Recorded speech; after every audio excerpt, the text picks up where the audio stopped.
दोपहर 3 बजे के भोजपुरी समाचार में अपने के स्वागत बा। नमस्कार, हम अफरोज। सबसे पहले प्रमुख समाचार। नेपाल में थप 7 जने में कोरोना वायरस संक्रमण पुष्टि, संक्रमित की संख्या 109 पुगल। लिपुलेक कालापानी विवाद नया चरण में, नेपाल के जानकारी ही न करा के लिपुलेक होकर चीन जोड़े वाला सड़क के भारत द्वारा उद्घाटन। लॉकडाउन के 46 दिन बाद पटलैया बिरगंज औद्योगिक कॉरिडोर कुछ उद्योग सब खुलल, 7 बुधे शर्त के पालना करत अनुमति मिलल। विश्वभर कोरोना वायरस से मृत्यु होने वाला की संख्या 2,76,000 से ज्यादा, अमेरिका में ही 78,600 से ज्यादा की मृत्यु। बार्सिलोना के खिलाड़ी व्यक्तिगत प्रशिक्षण में लौटल, बंद रंगशाला में ला लीगा फुटबॉल के बाकी खेल सब करे की तैयारी।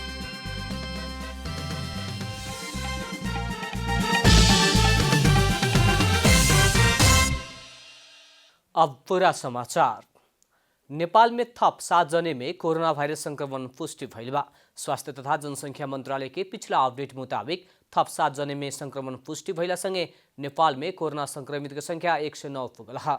स्वास्थ्य मंत्रालय के मुताबिक उदयपुर, कपिलवस्तु आ पर्सा में करके 7 जने में नया संक्रमण मिलल है। उदयपुर में 3 जने महिला तथा कपिलवस्तु आ पर्सा में 4 जने पुरुष में संक्रमित दिखाई देला है। पर्सा के 62 वर्ष के पुरुष, कपिलवस्तु के 17 आ 18 वर्ष के 3 पुरुष आ उदयपुर के 18, 45 आ 65 वर्ष के महिला में संक्रमण पुष्टि भइल मंत्रालय जनौले बा। संक्रमित सब जने में स्वास्थ्यकर्मी के संपर्क में रहल मंत्रालय जनौले बा। कपिलवस्तु में कोरोना संक्रमित के संख्या 5 पुगल बाटे। आज थप 3 जने संक्रमित मिलना बाद संक्रमित के संख्या 5 पुगल है। व्यफे के ही जिला में पहिलका बेर 2 जने में कोरोना वायरस देखल गई रहे। उ सब मायादेवी गाउँपालिका के 16 से 22 वर्ष उमेर समूह के पुरुष रहल बाटे लोग। बीतल कुछ दिन आगे ही भारत के मुंबई से 65 जने के समूह में आयल उ सब में मायादेवी गाउँपालिका के स्थित छात्रपाली तीर्था देवी मावी में रहल क्वारंटाइन में राख के स्वाब संकलन करके चेक जांच के क्रम में 5 जने में कोरोना संक्रमण मिलल बताओल गई बा। आज मिलल 3 जने संक्रमित के बुटबल स्थित रामनगर में रहल कोरोना अस्पताल में इलाज खातिर पठाओल गई कपिलवस्तु के प्रमुख जिला अधिकारी दीर्घ नारायण पौडेल जानकारी देने। अभी तकले जिला में कोरोना संक्रमित के आशंका में 17 से 70 जने के चेक जांच भइला पर सबके रिपोर्ट नेगेटिव आयल बाटे। अभी जिला में 8 से 81 जने क्वारंटाइन में रहल बाटे त 1 से 63 जने के स्वाब संकलन करके चेक जांच खातिर पठाओल गई बा। नेपाल कम्युनिस्ट पार्टी नेकपा में विवाद हो रहल समय प्रधानमंत्री केपी शर्मा ओली राष्ट्रपति विद्यादेवी भण्डारी से भेंट कैले बानी। राष्ट्रपति आ प्रधानमंत्री बीच काल्हु राति भेंटघाट भइल हुए। नेकपा में विवाद हो रहल परिस्थिति में संसद के बजट अधिवेशन शुरू भइल बाटे। पार्टी में भइल विवाद से संसद में पार्टी या सरकार के संबंध में संकट आ सके के राजनीतिक विश्लेषक सब अड़कल लगा रहल बा। प्रधानमंत्री के आपन इच्छा में लियावल गई 2 विधेयक अपने पार्टी में विरोध के कारण फिरता हो चुकल अवस्था में प्रधानमंत्री में नैतिक संकट आ चुकल राजनीतिक सब दावी कैले बा। ऐसन अवस्था में प्रधानमंत्री राष्ट्रपति से बेर बेर भेटला से कौनो राजनीतिक कदम उठावे के त ना खोजल कहत राजनीतिक क्षेत्र में चर्चा हो रहल बा। अध्यादेश प्रकरण बाद प्रधानमंत्री या राष्ट्रपति के भेंटघाट बढ़ल बाटे। उ लोग बीच काल्हु राति करीब 3 घंटा वार्ता भइल बताओल गइल बा। भारत नेपाली भूमि लिपुलेक होकर चीन के तिब्बत में रहल धार्मिक मानसरोवर जाए वाला सड़क मार्ग खोले बाटे। भारत के रक्षा मंत्री राजनाथ सिंह चीन के भूमि से जोड़ल लिपुलेक सड़क के उद्घाटन कैल वहां के ट्विटर से जानकारी मिलल बा। कैलाश मानसरोवर जोड़े वाला हिसाब से निर्माण कैल बहुप्रतिष्ठित सड़क के काल्हु वीडियो कॉन्फ्रेंस मार्फत रक्षा मंत्री सिंह उद्घाटन कैल जनावल गइल बा। रक्षा मंत्री सिंह सीमा तकले सड़क जोड़ल भारत के बड़का उपलब्धि भइल कहले बानी। इस सड़क के स्थानीय व्यापारी के सुविधा पुगे के वहां के विश्वास बाटे। भारत चीन बीच व्यापार खातिर इस सड़क मार्ग महत्वपूर्ण रहल भारतीय ऑनलाइन संस्करण उमर उजाला लिखले बाटे। नेपाल भारत लिपुलेक के विषय में विवाद फाइनल ना होते ही भारत लिपुलेक के सड़क उद्घाटन कैलक हुए। कुटी कालापानी नाभिडांग होखत लिपुलेक क्षेत्र नेपाली भूमि हुए। सीमा अतिक्रमण के विषय फाइनल ना होते ही भारत नेपाली भूमि कब्जा करके सड़क निर्माण कैला बाद विरोध समेत हो रहल बा। ये बीच सत्तारूढ़ नेपाल कम्युनिस्ट पार्टी नेकपा के प्रवक्ता नारायण काजी श्रेष्ठ लिपुलेक क्षेत्र में भारत सड़क बना के उद्घाटन कैल कार्य प्रति घोर आपत्ति प्रकट कैले बानी। वहां के भारत अनाधिकृत रूप में कब्जा कैला विवादित कह के स्वीकार कैल नेपाली भूमि में भइल अतिक्रमण विरुद्ध तुरंत कदम उठाव खातिर सरकार से आग्रह कैले बानी। ये बीच भारत द्वारा सड़क उद्घाटन कैल विरोध में काठमांडू में रहल भारतीय दूतावास लगे धरना देवे जा रहल कुछ विद्यार्थी के पुलिस पकड़ लेबा। भोजपुरी समाचार में अब छोड़ विश्राम।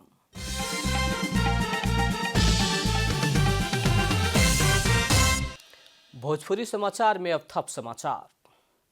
लॉकडाउन के कारण डेंगी चला के ना मिलला से सप्तकोशी नदी में मछली मार के गुजारा चलावते आइल सप्तरी के 150 मुखिया परिवार के हाथ मुंह जोड़ खातिर समस्या पड़ल बा।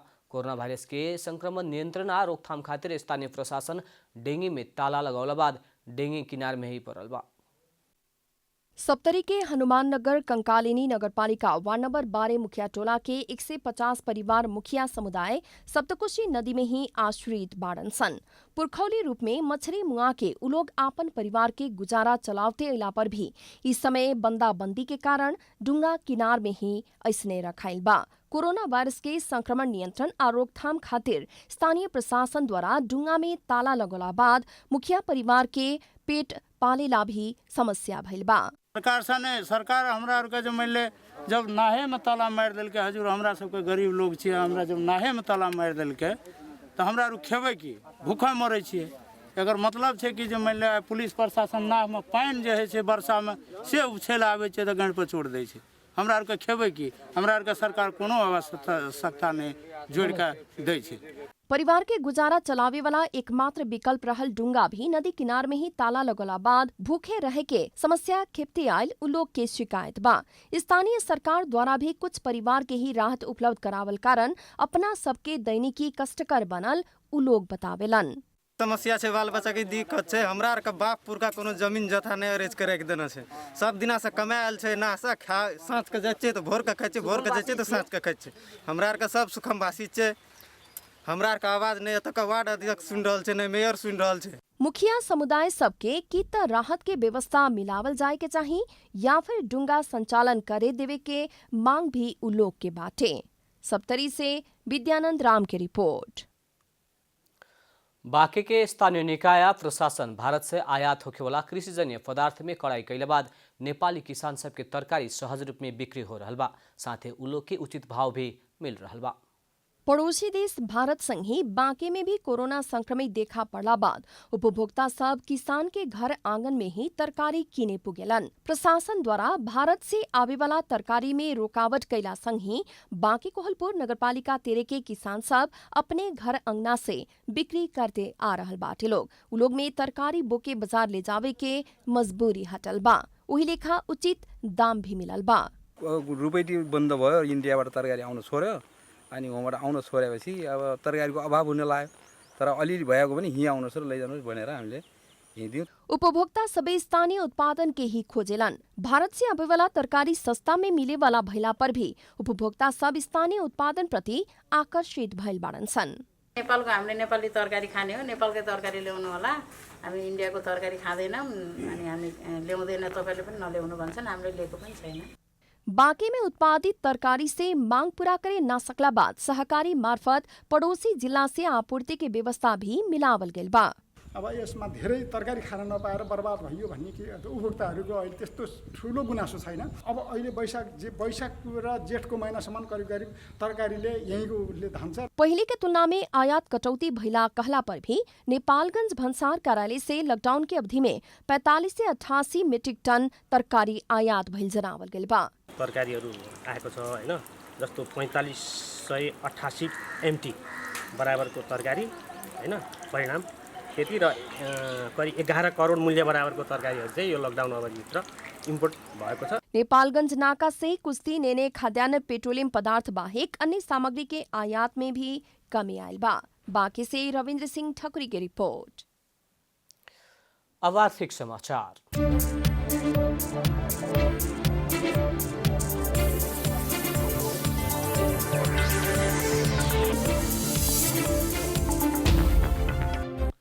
सरकार से कई लॉकडाउन के कारण बीतल 46 दिन से बंद रहल पथलैया वीरगंज औद्योगिक कॉरिडोर के कुछ उद्योग सब कालू से क्रमशः संचालन में आ रहा बा। सरकार के निर्णय मुताबिक कोरोना वायरस के संक्रमण से बचे खातिर अपनावे पड़े वाला न्यूनतम पूर्वाधार पूरा करके स्थानीय प्रशासन का अनुमति लेके वीरगंज औद्योगिक कॉरिडोर के कुछ उद्योग सब संचालन में आवे लागल बा। उद्योग संचालन करे के मिलो कह के आयल निवेदन के आधार में स्थानीय प्रशासन के अनुगमन बाद अभी खातिर सूर्य नेपाल, हुलास स्टील आ जगदम्बा प्राली उद्योग संचालन कैले बा। कालू से संचालन में आयल उद्योग सब संगे निवेदन पड़ल बाकी उद्योग सब के छानबीन अनुगमन आगे बढ़ावल इलाका प्रहरी कार्यालय सिमरा के प्रमुख कृष्ण गैरे बताउने। नेपाल सरकारको निर्णय अनुसार केही ठुल्ठुला चाहिँ विकास निर्माणका परियोजनाहरू, अत्यावश्यक सेवा वस्तु उत्पादन गर्ने उद्योग कल कारखानाहरू, निर्माण सामग्रीहरू उत्पादन गर्ने उद्योग कल कारखानाहरू चाहिँ र 5-6वटा मापदण्ड छ। त्यो मापदण्डको आधारमा चाहिँ खोल्न दिने भन्ने निर्णय भयो। कामदार सब खातिर भित्रे आवास के व्यवस्था मिलाव के लगायत 7 बुधे शर्त के पालना करावे खातिर हिसाब से जिला प्रशासन कार्यालय 12 ई उद्योग सब के संचालन करके अनुमति देले बा। भोजपुरी समाचार में अब छोड़ विश्राम।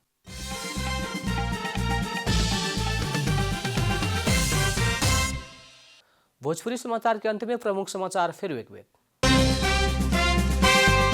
नेपाल में थप 7 जने में कोरोना वायरस संक्रमण पुष्टि, संक्रमित की संख्या 109 पुगल।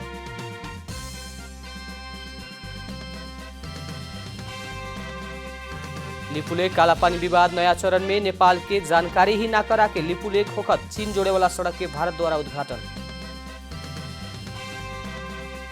लॉकडाउन के 46 दिन बाद पथलैया वीरगंज औद्योगिक कॉरिडोर के कुछ उद्योग सब खुलल, 7 बुधे शर्त के पालना करत अनुमति मिलल।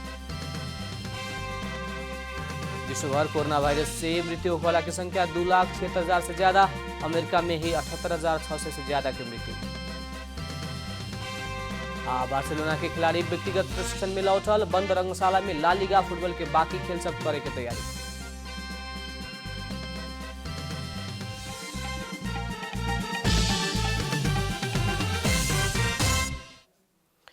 भोजपुरी समाचार अभी खातिर इतना ही। जनता द्वारा जनता खातिर प्रसारित जनता टेलीविजन के कार्यक्रम सब यूट्यूब, ट्विटर, फेसबुक आ हमनी के वेबसाइट जनतासमाचार.com में भी पढ़ा देख सकते बानी। सूचना में अपने के सहभागिता, समय में समाचार हमनी के प्रतियोगिता। प्रणाम।